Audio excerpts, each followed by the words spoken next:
Thank you for staying with us. This is Good Morning Kenya. Now we shift gears and talk about higher learning, the impact of technology evolution in higher learning.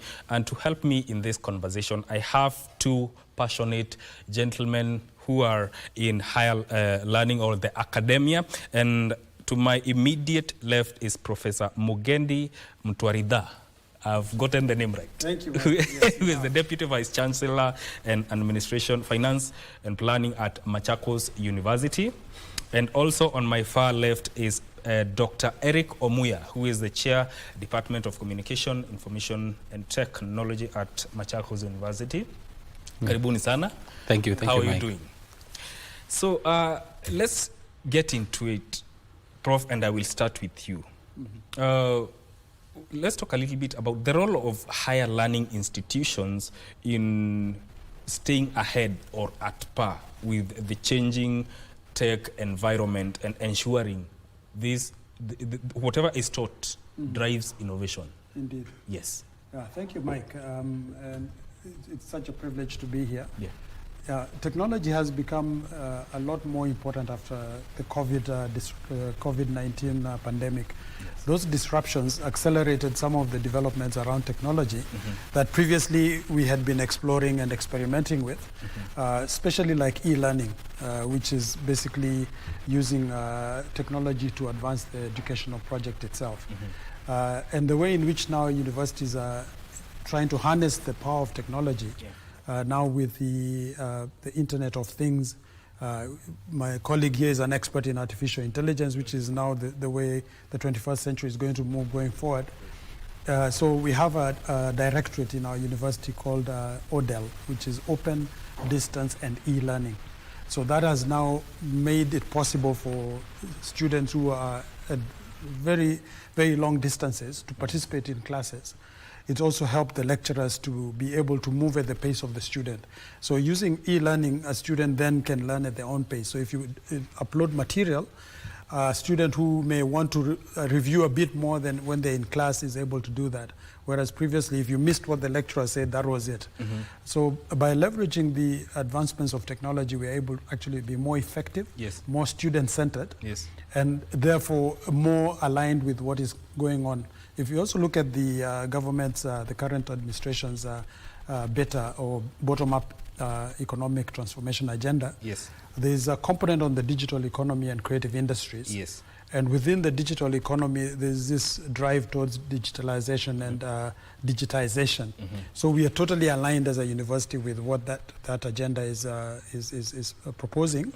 And we're equipping our students to play in that space because the future ultimately is digital. Thank you. You're the chair of Department of Computing and Information and Technology. What programs are offered within these aspects? Okay. Yeah, thank you, Mike, and thank you for having me for this program. It's a pleasure. Yeah, in the Department of Computing and IT, or Information Technology, there are various programs in line with the current technologies that exist. One of the key programs is Bachelor of Science in Computer Science, which majorly deals with the fundamentals and theories of computing solutions. So majorly we have design of algorithms, we have data science and stuff. So computer science is the core. Then we have BSc Information Technology, which majorly deals with the application areas. There's a new area in terms of the advancements of technology currently, which is BSc Cloud Computing and Information Security, where we majorly focus on the applications of the cloud. That is the services that are being offered, compute and storage services. And the security option, like we have the information security generally, cyber security, etc. We also have a number of programs that stem from the main programs for computing and IT, the professional courses like HCIA. In Machakos University, we have the Huawei professional courses, which we offer in our lab. That is called the Luban Workshop. So there are three parts of the same HCIA.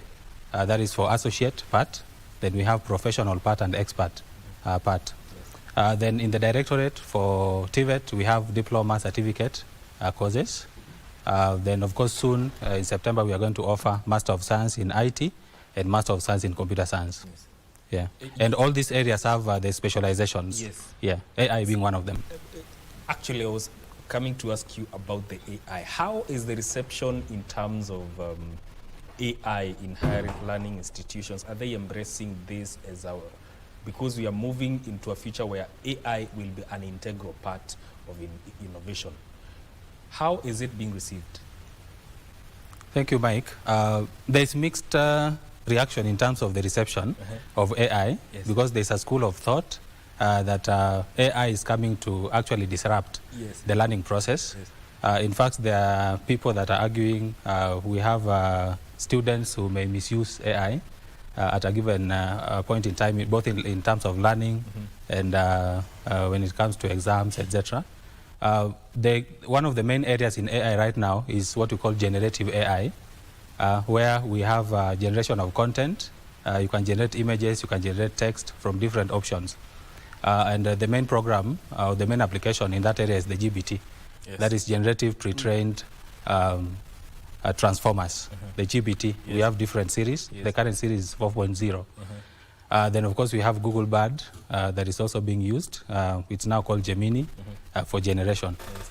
But generally, AI is coming as a technology that is going to revolutionize teaching, learning, and also stuff that is done in the industry out here. Because in the industry, we need to improve on production, right from the healthcare, manufacturing, and different areas. So in generative AI, for example, it's going to revolutionize the collaborative learning, because we have different students, different paces of learning, and there needs to be some kind of monitoring of learning. We need to find a way of getting feedback from students, between students and lecturers, and so AI will come in handy in trying to bring about that collaborative learning. And we are in the area of CBC. So CBC basically focuses on the skills. How do we instill the skills in the students? So once they learn, we can actually confirm that the students are already skilled in that area. Yeah, so AI can easily be used to basically promote the CBC concept. But still, one would argue, would AI make students lazy? Because there's a student sitting here and he has been given an assignment and he knows if I go online, I can generate this in 1 second. What about, how do you address that? Is that going to make students lazy, or is that going to affect them negatively, knowing that they can do an exam or an assignment within a second? Okay, thank you, Mike. So there are checks and balances as far as monitoring what students do is concerned. Now, we need to look at AI as an enabler. It's an enabler of the studies, so that students, for example, are able to get maybe the format or just part of the content of what they're supposed to do. So it will be like, it's like a guideline. They get a guideline of the different areas they're supposed to focus on. Now, a student generating exams or getting results for whichever content that they want, the questions, answers for the questions, etc. Different universities are coming up with ways of how to handle that. And one of the key areas is how to manage the whole use of mobile phones when it comes to exam processing and exam management. Yeah, because students are not supposed to be allowed to get into the exam room with mobile phones, for example. Yes. Yeah, so students, researchers, lecturers, they're able to use AI just as a way of guiding. Now, it is important to note that the content generated from AI is actually not 100%. Yeah, we have some elements of inconsistencies which need to be handled. Yes. So when a student brings an assignment which has been AI generated, you can look at it as a lecturer, and then of course we have applications that can be used currently to confirm that this is AI generated material, even including some content, even some interviews presented in some places. Yes. Yeah. What about, Prof, talk to us about, education is changing, and higher learning curricula needs to adapt to these changing times, especially when it comes to technology, are there specific strategies that higher learning institutions can employ to ensure that the curricula is in line with what is taking place and also preparing students for the market? Yeah, thank you, Mike. And I agree with Dr. Omuya on the strategies we employ, even in exam invigilation and proctoring, which is driven. Now, one of the things that Machakos University has done is we recently concluded a process of re-strategizing. So we have a new strategic plan, which takes us till around 2027, 2028. And we looked at where we want to be by around 2027, 2028, anticipating these developments in technology. Our new tagline, co-creating sustainable futures, also captures this idea of what the outcome or the exit profile of our students should be. So we have strong relationships. First of all, it's very important that academic institutions do not operate in isolation. We need to have relationships with stakeholders and partners in industry, within the community itself, the broader society at large, so that they complement what we're doing in academic settings. So for example, you're all aware of the Konza Technopolis, which is also known as Africa's Silicon Savannah. So we have very strong relationships with them, where even our students are exposed to the cutting edge technologies for a smart city. Dr. Omuya has talked about AI and Huawei. Huawei is one of the organizations we have strong MOUs with through the Luban workshop. We have Jitume Lab, which is equipping students with skills for the marketplace. We have an Ajiri Lab, which is also very strongly aligned with that. And the whole idea is because the focus is on digitalization and digital skills, we need to prepare our students not just to work in Kenya, but even globally. And the equalizer there is actually technology. So the more tech savvy our students are, the better place they are, not just to be employed by others, but also to serve themselves and work in their own settings. Also, if you look at the migratory patterns of the workplace, there's a time the CBD was the only place in Nairobi where you could have an office and function competitively. Now, this has been distributed thanks to technology. You can even work from home. In fact, many organizations now have flexi hours where as long as you deliver on your targets, they don't really want to know where you did your work from as long as you deliver. Actually, that was embraced more, especially after the COVID-19 pandemic. Correct. Of working remotely. We have to embrace that. That is, those are disruptive, but also within it are opportunities. And we need to equip our students to be agile, which is one of our values as a university, because things are changing so rapidly. You cannot anticipate. The curriculum we have can only prepare you up to a point. The rest you learn through connections with industry, interacting with community members, and so on. And by preparing our students to be more open and more resilient, then we prepare them for a world even we cannot predict, because that's how things are moving. Yes. Yeah. How often, from your own perspective, should higher learning curricula be revised to meet or to be at par with what is happening? As part of what universities do, typically for any program that we host, it has to be reviewed after a cycle of 5 years. So every 5 years, we go through either minor or major revisions. Sometimes entire programs are replaced with new ones, like in the technology space, that is actually the default setting. Others, say like philosophy or history, they will tweak it so that it starts to touch on some of the issues that are happening as we move on. Dr. Omuya referenced the competence-based curriculum. The current CBC will hit the universities in 2029. So we've already started curriculating our programs in anticipation of what the skill set of CBC graduates should be. So when they arrive in 2029 in our university, they'll find a CBC-ready curriculum that already anticipates where they need to go, but also understands where they're coming from. And skills and competency is actually the direction that we're moving. Yes. Dr. Omuya, talk about the importance of partnerships, especially in this area of innovation, because higher learning is one of the contributors to the growth and sustainability of an economy? Yeah, thank you, Mike. It's very important to have partnerships between the universities, or basically the academia, and the industry. Yeah, because generally when we have our students being churned out of the universities, they are supposed to land in industries where they are able to actually work with the key competencies that they have already received. Yes. So there are collaborations currently that are happening. One of them is industry is organizing different activities. For example, hackathons and competitions, which students in universities normally participate. We have international hackathons that we, even as Machakos University, national and international hackathons and competitions in different areas that we participate in, and we showcase the innovations or what exactly we do within the universities. The other area is training that happens. Of course, we have different collaborative engagements that we have with industry. Now, as Machakos University, there are partnerships with different organizations that we already have, like the tech giants. We have Oracle already with a partnership with Machakos University. We have Apple coming on board. We have other organizations like Konza Technopolis, Yes. which Prof has already talked about.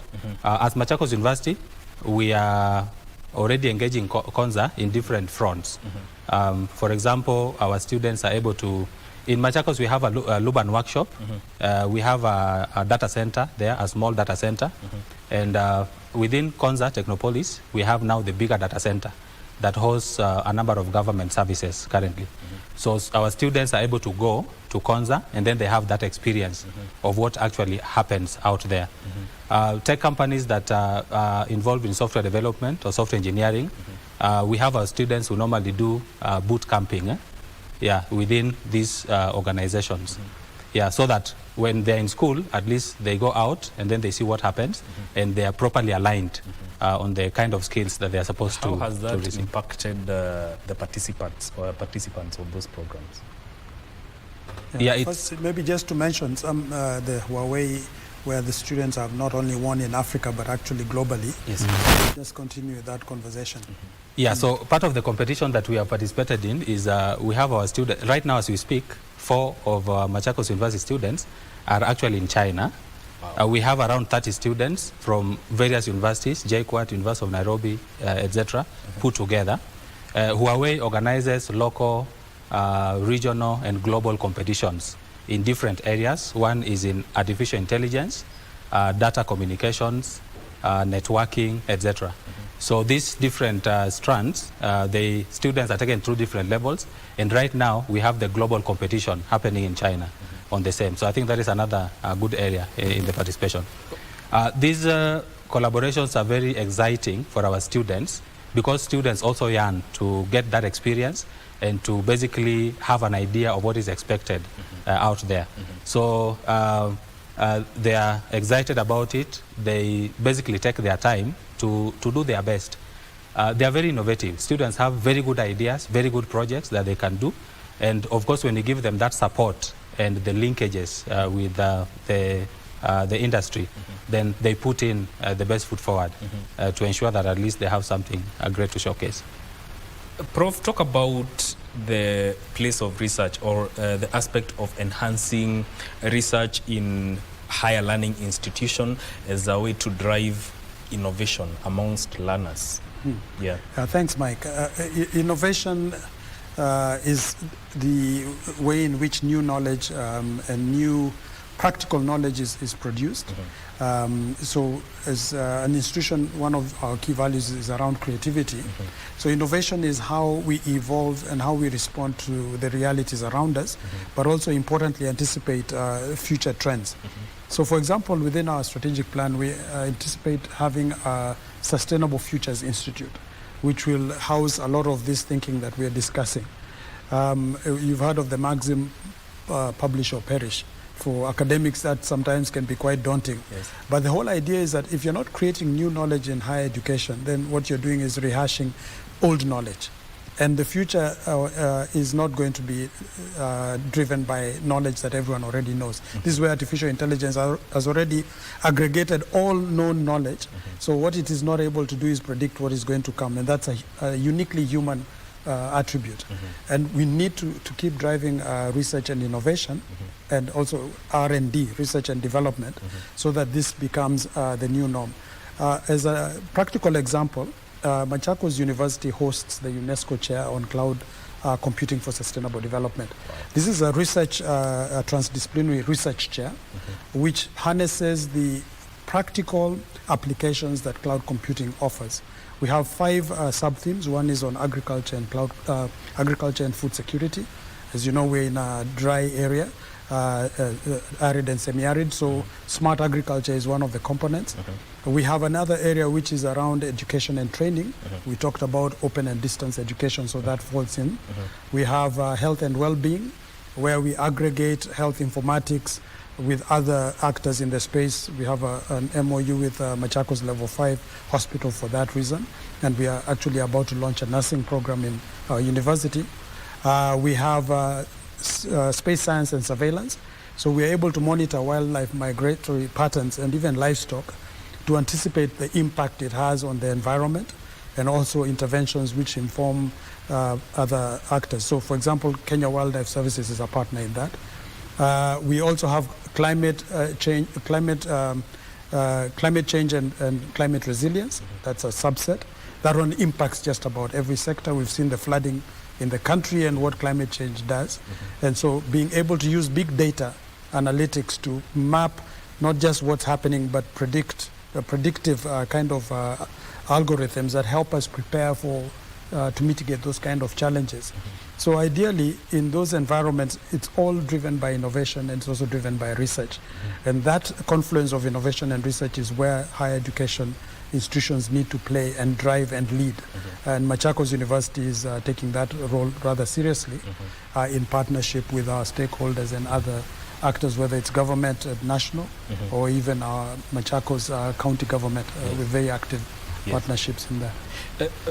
Dr. Omuya, talk to us about how do you see the future of partnerships between higher learning institutions, and how that partnership may evolve with other industry players, especially in light of emerging technologies? Okay, thank you.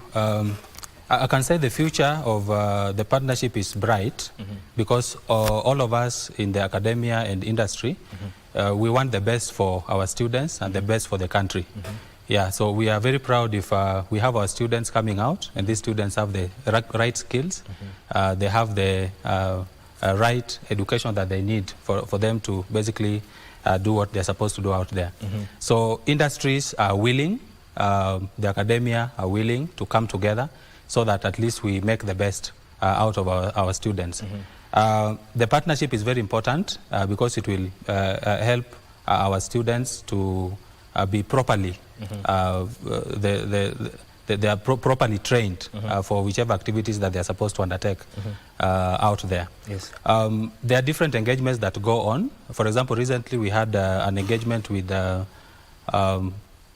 Kenneth. That is, it's basically a trust for various universities that come together, and we have a conversation. Industry players come together, people from academia come. Then we have a forum where we analyze where we are. What have we done so far? Where are we currently? What do we want to do in future? So there's actually a strategy between industries and academia of what exactly we need to do in this front. Yes. So it is bright. All the partners are willing, and I think that is the right way to go. Now, on the emerging technologies, we have different technologies currently that are basically the areas of focus. We have talked a lot about AI. We have big data analytics. We have blockchain technology. We have cloud computing. So these are all areas that we actually need to focus. And His Excellency the President basically has focused so much in this government concerning the digitization of government services. For us to actually offer services at the national level and within our institutions and in industry, technology is the way to go. It is here with us. Yes. So we need to embrace it. We need to find a way of making it work for us. And I think the future is bright. The future is bright. Yeah. Of course, when we come back, Prof, we'll be talking about the aspect of funding for research in universities, especially when it comes to driving research and innovation. But we'll do that after this short break. Don't go too far.